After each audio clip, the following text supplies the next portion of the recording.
खळखट्याक आंदोलनासाठी ओळखली जाणारी मनसे आता मुंबईतील कबूतरखान्यांविरोधात रस्त्यावर उतरली। बेकायदेशीर कबूतरखान्यांबाबत मनसेनं महापालिकेला थेट इशाराच दिलाय। पाहूया हा रिपोर्ट।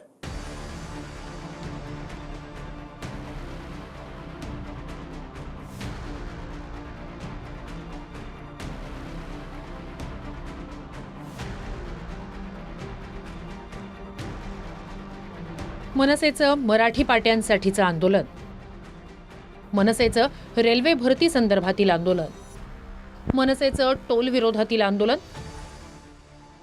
मनसेचं भोंग्यांविरोधातील आंदोलन अशा खळखट्याक आंदोलनांसाठी ओळखली जाणारी मनसे आता मुंबईतील कबूतरखान्यांविरोधात मैदानात उतरली आहे। मनसेच्या जय शृंगारपुरे यांनी यासाठी एक वॉकेथॉन आयोजित केला, ज्यात संदीप देशपांडे आणि नितीन सरदेसाई देखील सहभागी झाले।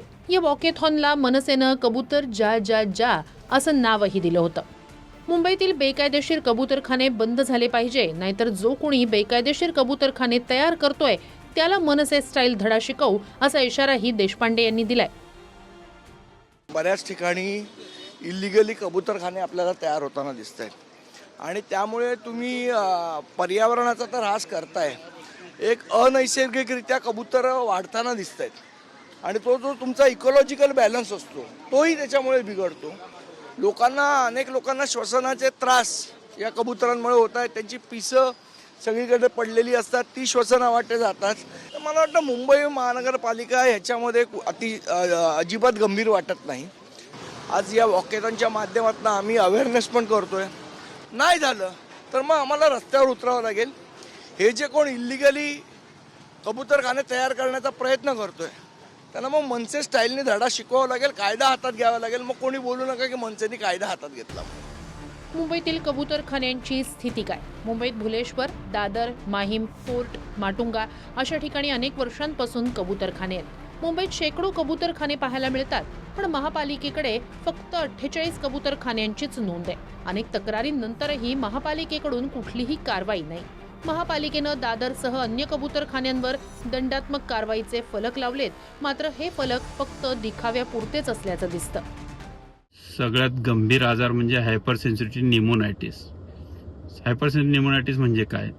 आपले फुफ्फुस या कबुतरांच्या विष्ठेमधून जे अँटीजेन निघतात, ज्याला एव्हियन अँटीजेन म्हणतात, त्याला ओव्हर सेन्सिटिव्ह होतात। ही विष्ठा नाकातून फुफ्फुसापर्यंत जाते।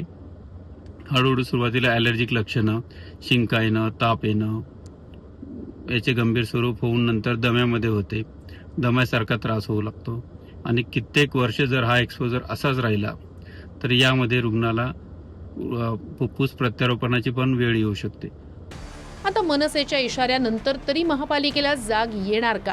आणि आधीच वायू प्रदूषणामुळे हैराण झालेल्या मुंबईकरांची बेकायदेशीर कबूतरखान्यांपासून सुटका होऊन त्यांचं आरोग्य सुखकर होणार का, हे पाहणं महत्त्वाचं असणार आहे। अक्षय मंकणीसह योगेश बोरसे, TV9 मराठी।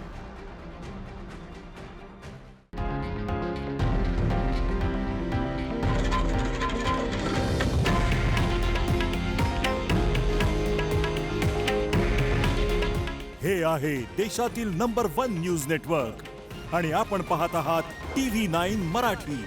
काळजी तुमची, हित महाराष्ट्राचं।